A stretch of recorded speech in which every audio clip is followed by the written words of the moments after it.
Assalamualaikum warahmatullahi wabarakatuh. Selamat siang teman-teman semua yang ada di rumah. Senang sekali hari ini saya Puji Subekti dapat menemani teman-teman semuanya yang ada di rumah untuk selalu belajar dan selalu belajar. Nah, teman-teman semuanya, pada kesempatan hari ini kita mau belajar tentang yang namanya sistem pendukung keputusan atau SPK. Dia pada tahu yang namanya SPK? Ya, pernah nggak dalam suatu kehidupan kita itu merasa bingung, apa yang harus aku lakukan? Kemudian, misalkan nih, kita dihadapkan pada suatu pilihan, misalkan kita pengen,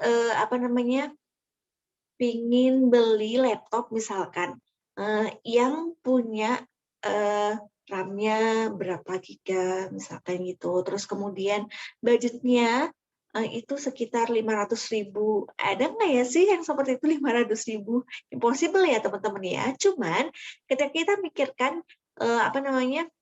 ada sesuatu pilihan yang memang harus kita tentukan, mana yang lebih penting, mana yang kurang penting, dan mana yang paling penting. Nah, itu ketika kita itu memulai memikirkan itu, maka ada sebuah sistem yang dimana akan membantu kita sebagai manusia sesuai dengan perkembangan IT, maka ada satu sistem yang akan membantu kita untuk menyelesaikannya, yaitu salah satunya adalah sistem pendukung keputusan. Nah, teman-teman semuanya, seperti yang kita ketahui, seperti yang sudah sedikit saya paparkan di depan tadi, bahwasanya kita akan membahas tentang yang namanya sistem pendukung keputusan. Apa sih sesungguhnya sistem pendukung keputusan itu, atau yang bisa disebut sebagai dengan SPK? Atau ada orang juga yang menyebutnya sebagai Decision Support System atau DSS. Jadi teman-teman semuanya, sistem pendukung keputusan itu adalah sebuah sistem di mana sistem itu mampu memberikan kemampuan memecahkan masalah maupun kemampuan berkomunikasi untuk masalah dengan kondisi semi struktural maupun tidak terstruktur. Jadi teman-teman semuanya, di mana sistem itu membantu kita, manusia, untuk menyelesaikan apa yang menjadi kendala kita. Sebenarnya, apa sih yang menjadi tujuan dari SPK itu, teman-teman? Jadi, SPK itu bertujuan untuk menyediakan informasi buat kita yang membutuhkan informasi, kemudian juga membimbing, kemudian memberikan prediksi, serta nanti itu akan mengarahkan kepada kita pengguna sebagai informasi agar dapat melakukan pengambilan keputusan dengan lebih baik, teman-teman semuanya. Nah, dalam mewujudkan sistem pendukung keputusan itu, teman-teman, kita itu ada komponen-komponen di mana komponen itu bisa membuat sistem pendukung keputusan itu mempermudah kinerja kita. Nah, secara umum, sistem pendukung keputusan itu dibangun oleh 3 komponen besar, teman-teman, yaitu database management, yang pertama, yang kedua, model base, dan yang ketiga adalah software system atau user interface. Yang biasa kita lihat, itu biasa disebut sebagai user interface. Nah, komponen SPK tersebut dapat digambarkan seperti gambar ini, teman-teman semuanya. Nah, jadi teman-teman semuanya, kalau kita tahu ya, kita tahu bahwasannya ada beberapa komponen, di mana yang pertama itu ada database management. Apa sih sebenarnya database management itu, teman-teman? Jadi, database management itu merupakan suatu data yang terorganisasi dalam suatu basis data, di mana data itu merupakan suatu sistem mendukung keputusan, dapat berasal dari luar maupun dari dalam lingkungan itu sendiri. Nah, untuk keperluan SPK, diperlukan data-data yang relevan, teman-teman, dengan permasalahan yang tidak dipecahkan. Jadi, teman-teman, dengan apa yang ingin kita butuhkan, nanti itu data akan diolah sehingga nanti kita tuh bisa memecahkan permasalahan kita itu seperti apa. Misalkan, seperti yang awal saya sebutkan, kita butuh yang namanya komputer yang speknya seperti ini, misalkan, yang budgetnya misalkan antara 7 juta, 8 juta, misalkan. Merek apa yang bisa dibutuhkan, teman-teman? Yang kedua adalah model base, teman-teman. Nah, model base itu sebenarnya apa sih, teman-teman? Jadi model base itu adalah suatu model yang mempresentasikan permasalahan ke dalam format kuantitatif atau model matematikanya, teman-teman. Jadi nanti teman-teman semuanya bakalan ada metode-metode yang digunakan sehingga nanti dari metode-metode itu, teman-teman bisa mengambil keputusan mana yang mau direkomendasikan teman-teman atau sistem dari teman-teman yang bangun. Sebenarnya model base itu untuk apa sih teman-teman? Jadi dengan adanya model base itu memungkinkan kita untuk mengambil keputusan teman-teman, sehingga kita bisa menganalisa secara utuh apa yang kita butuhkan. Yang ketiga adalah user interface. Jadi ketika teman-teman tampil, misalkan ada di aplikasi atau teman-teman cari di Play Store, tampilannya seperti apa sih? Atau yang bisa digunakan atau ditetap oleh user itu seperti apa? Nah, itu biasanya disebut sebagai user interface teman-teman. Jadi user interface itu terkadang disebut sebagai sistem dialog. Jadi di mana dia itu adalah menggabungkan antara dua komponen sebelumnya, yaitu database management tadi dengan model base. Jadi antara model base dengan database itu nanti disatukan oleh yang namanya user interface itu teman-teman. Atau juga user interface, mohon maaf, user interface itu biasanya itu sebagai keluarannya teman-teman. Jadi tampilannya di user itu seperti apa, itu biasanya user interface teman-teman. Nah, teman-teman, dalam sistem pendukung keputusan sebenarnya diekstrak dari sumber data internal maupun eksternal, teman-teman. Jadi ada kategori data, baik itu internal maupun itu eksternal maupun dia itu query facility. Itu apa sih yang dimaksud dengan itu semuanya? Jadi yang pertama itu adalah data internal. Data internal itu adalah di mana data itu bersumber dari yang terutama dari sistem pemrosesan transaksi, kemudian dari dalam organisasi itu sendiri, jadi dari dalamnya sendiri. Contohnya seperti apa sih, Bun?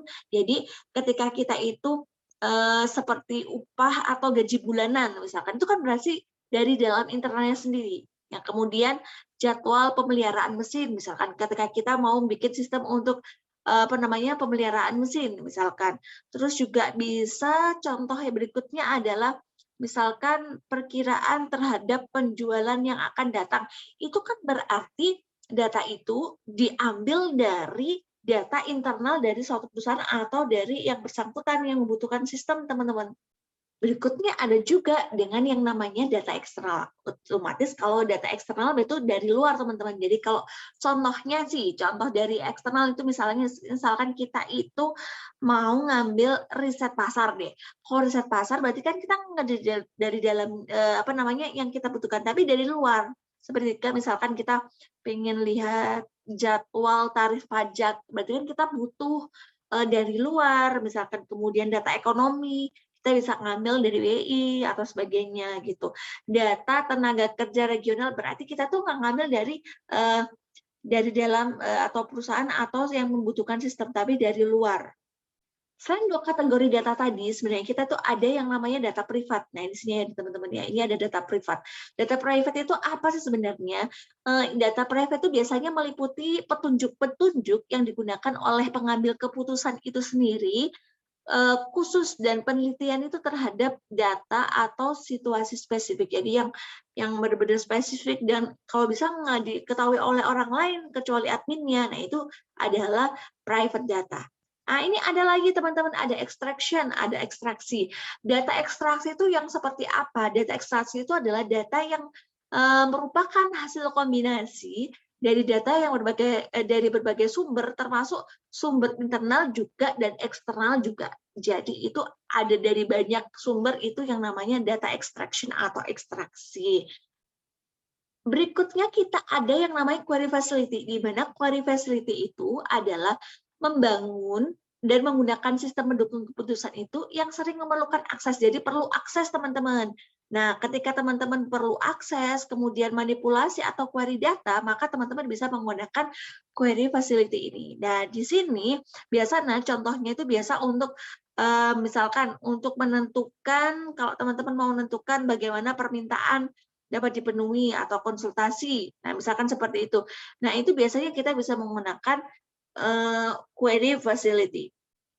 Nah, langkah berikutnya ketika kita itu nanti bakalan membuat suatu sistem atau sistem mendukung keputusan itu, teman-teman, jadi kita butuh yang namanya hierarki organisasi data. Sebenarnya apa sih hierarki organisasi data itu? Jadi hierarki itu, teman-teman, adalah suatu urutan atau aturan dari tingkatan abstraksi menjadi seperti struktur pohon. Jadi kita nanti akan bikin seperti struktur pohon, di mana nanti itu akan memberikan gambaran kepada kita beberapa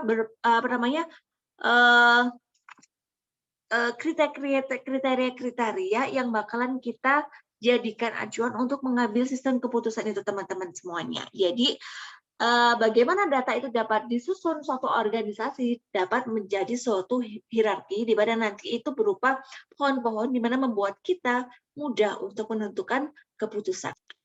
Nah, hierarki itu sendiri teman-teman ada 6 tingkatan hierarki dalam organisasi data, di antaranya yaitu bit, ada juga ada byte, ada elemen data atau field, ada record, ada field, ada database. Kita sebenarnya mau membahas beberapa dari yang 6 tingkat hierarki itu ya teman-teman. Yang pertama adalah bit. Tahu kan teman-teman bit ya? Ya benar.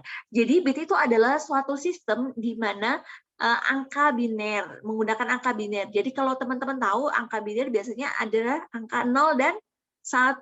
Nah, jadi angka 0 dan 1.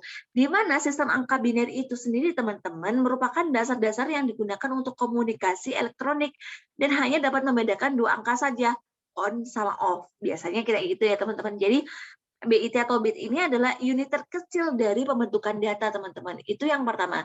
Kalau yang kedua, byte ini teman-teman udah pada tahu nih kayaknya ya. Jadi kalau namanya byte bagian terkecil dari memori. Jadi teman-teman semuanya merupakan sekumpulan bit. Jadi kumpulan dari bit kecil tadi itu dikonvensionalkan terdiri atas kombinasi 8 bit. Jadi teman-teman semuanya bagian terkecil yang dialamatkan dalam memori, dan biasanya teman-teman udah pada tahu nih ya. Kemudian ada field. Nah, ada field atau elemen data teman-teman. Nah, di mana field ini atau biasa disebut sebagai kolom itu adalah unit terkecil dari suatu data. Nah, field ini merupakan sekumpulan byte. Kalau tadi bit itu kumpulan byte, kumpulan dari bit. Kemudian sekarang field itu kumpulan dari byte yang mempunyai makna. Contohnya itu apa sih? Misalkan Johnny merupakan field-nya sebuah nama, ya kan? Jadi field ini ibarat kumpulan karakter yang membentuk suatu kata. Itu adalah field. Ada juga yang namanya record. Record atau biasa disebut sebagai dengan baris teman-teman. Itu adalah sekumpulan item secara logik yang saling berhubungan. Jadi kalau record itu ada hubungannya teman-teman. Jadi setiap record ada kenali, kemudian teman-teman semuanya ada yang namanya field kunci itu di dalam. Nah, teman-teman semuanya, subsistem manajemen data atau DBMS sebenarnya ya, dari elemen-elemen antara lain data SPK itu sebenarnya itu tidak jauh beda dari definisi dari sebuah database teman-teman. Jadi database itu adalah kumpulan suatu data yang saling berhubungan, jadi ada hubungannya yang diatur sedemikian rupa sehingga nanti itu saling berkaitan atau terstruktur teman-teman.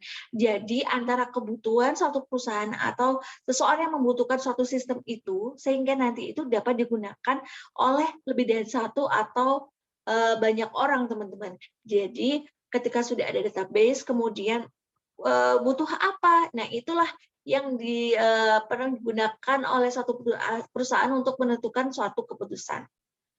Jadi teman-teman sebenarnya SPK itu biasa dibangun atau diberbagi dengan DBMS ya. Secara fisik itu digunakan untuk dengan alasan dari segi ekonomisnya. Jadi ketika kita itu pengen